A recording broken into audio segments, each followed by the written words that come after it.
Madame la présidente, madame la ministre, madame la rapporteure générale, mesdames et messieurs les rapporteurs, madame la présidente de la commission, mes chers collègues, ce PLFSS apporte pour moi des avancées pour les hôpitaux et nos concitoyens. Pour l'hôpital, avec une augmentation de l'Ondam de 3,7% hors Covid, cela pour le personnel et l'investissement. Entre 2012 et 2017, l'augmentation de l'Ondam était de 2%, je me permets de le rappeler. Concernant l'augmentation de cet Ondam, 57 milliards entre 2017 et 2023, c'est beaucoup. Il faut indiquer que le Covid est passé par là avec 18 milliards en 2020, 15 en 2021.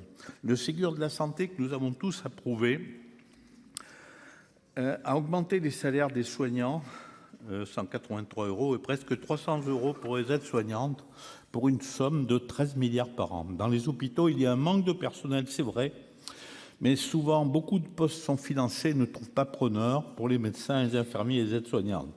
Comme l'a indiqué le ministre, il faut avoir un grand plan national de formation d'infirmiers et d'aides-soignantes et aussi de médecins, mais malgré l'ouverture du numerus clausus, ils n'arriveront pas avant plusieurs années.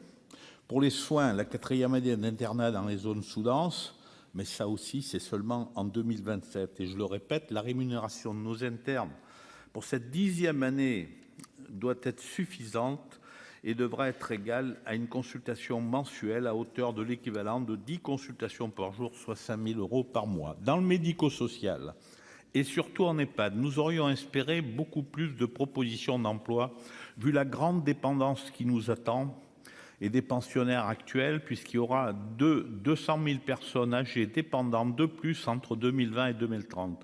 C'est donc une déception de ce PLFSS, mais nous avons écouté attentivement le ministre de l'économie qui nous a promis dans cet hémicycle 50 000 emplois pour le quinquennat, et vous avez, madame le ministre, renouvelé cela.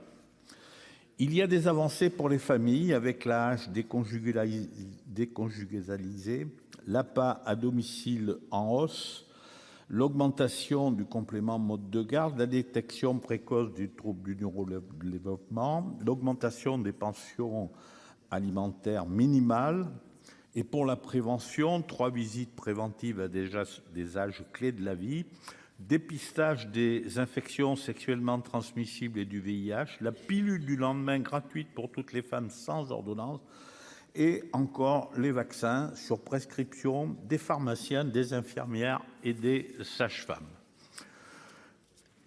L'expérimentation aussi d'un accès direct aux infirmiers en pratique avancée, dite APA, en collaboration avec le médecin, et aussi mobilisation des médecins retraités avec exonération des cotisations retraite. Tout cela me paraît utile. J'ai voté à titre personnel pour l'objectif d'équilibre des comptes de la branche retraite en prévision de déficit de 12 milliards € en 25 et 15 en 2026, mais cela, bien sûr, après le dialogue avec les partenaires sociaux, et ne pouvait pas figurer dans ce PLFSS.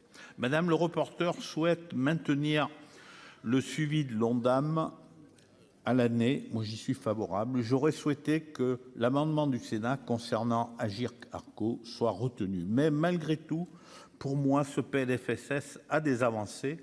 Il me paraissait possible d'avoir une CMP conclusive pour ce PLFSS 2023. Cela n'a pas été le cas. Et dans cet esprit, les parlementaires pourraient aussi consacrer un peu plus de temps pour essayer de s'entendre sur ce texte. Les indépendants s'abstiendront ou voteront contre la question préalable. Merci. Merci. La parole est à madame Raymonde Poncet